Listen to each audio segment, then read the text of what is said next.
PatriotAcademy.com. Rick Green, who's from Texas and in Texas, also attorney and Democratic strategist Ken Altshuler, and licensed mental health counselor Carrie Russo, who is looking to go there to help that poor town deal with the aftermath of that mass shooting.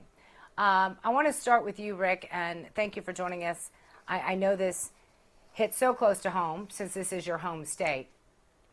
What is your reaction, first off, to some of this new information coming out about the police response going on there? There are still a lot of information going on. As I mentioned, the Department of Justice, after immense pressure, now launching an investigation. And more specifically, though, what are your thoughts about some of these legislative measures that are being tossed around? And would any of them, had they been enacted, prevented this mass shooting in your home state, or perhaps the one in Buffalo, or many of the others? Your thoughts?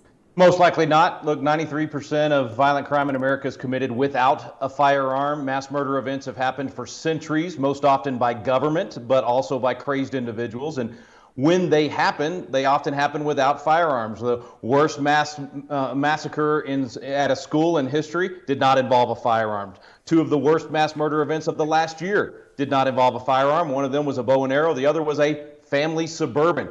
I mean, all of these people talking about getting rid of a particular gun or what was the kind of gun, that's all red herrings, all distractions. They're ignoring the real issue. They're literally trying to live in fantasy land, pretending that evil does not exist.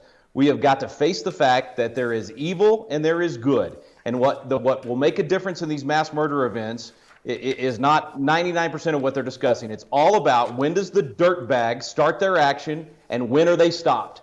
And if you have to descend upon the school, I don't care if you're SEAL Team 6, lives are going to be lost. The killer in Buffalo only had to shoot for 5 minutes. We've had other situations like Parkland where it was only 10 minutes and they still were able to kill a lot of people. And that's not because of the type of weapon, it's because of the planning and the killer being a dedicated killer. You need armed teachers, armed people in proximity. Compare what happened in my state on Tuesday in Uvalde, an hour and a half of killing, to what happened in West Virginia the very next day, where a guy was shooting into a crowd of 40 people and would have killed that many if it hadn't been for an armed woman, a citizen who was trained, who took out her weapon and ended the killer's life. That's the way it ought to happen.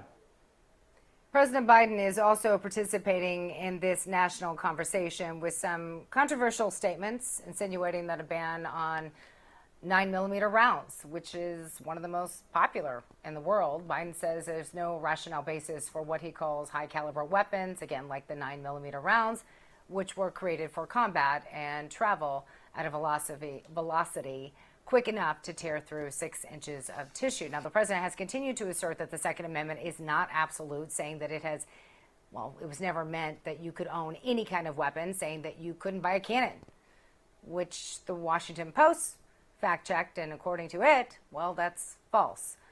He has also said at the end of the day, he can't be the one to make these legislative changes. That responsibility will rest with Congress. Is it up to Congress, Ken, to prevent these mass shootings, or does it go beyond that? Well, it's up to Congress, and it's up to communities, and it's up to all of us. And I agree with some things Rick says. Let's go back a minute. United Kingdom had a school shooting in 1996, banned handguns. They haven't had one since. Australia, New Zealand, no more mass shootings because they have banned guns. Now, I agree with Rick that it's not so much what they have, but who has it. The AR-15 is an assault rifle, but it's more important who's got the assault rifle. This kid was 18 years old. He can't buy a drink and he can buy an AR. So the 21-year age threshold to buy a gun is a no-brainer. How about what Barack Obama said after Sandy Hook? He said, I need a passcode to get on my phone, yet you don't need one to shoot a gun. So let's have fingerprinting on guns. Extensive background checks.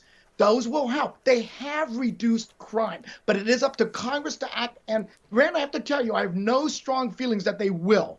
I think the NRA is very powerful. I think most people fear any infringement upon their God-given right to own a gun. And I think we're going to be wringing our hands like we did 10 years ago at Sandy Hook, and nothing will happen. But there are some simple things like red flag laws, maybe restricting concealed weapons, maybe having some more evaluations before people buy guns. But we should do some things, not take people's guns away, but make sure the right people have the guns.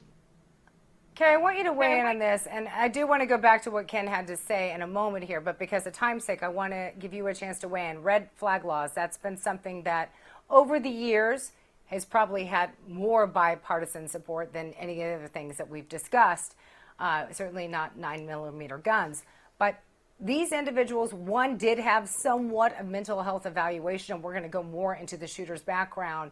But red flag laws, what probably wouldn't have prevented this at all. I mean, the shooter, obviously, in the Uvalde case and the Buffalo case, clearly disturbed individuals. But if no one says, you know, that whole expression, see something, say something, no one did. Well, exactly. Yes. See something, say something, no one did. Number one, there's no real strategic things in place for therapists to start with, to even put in a,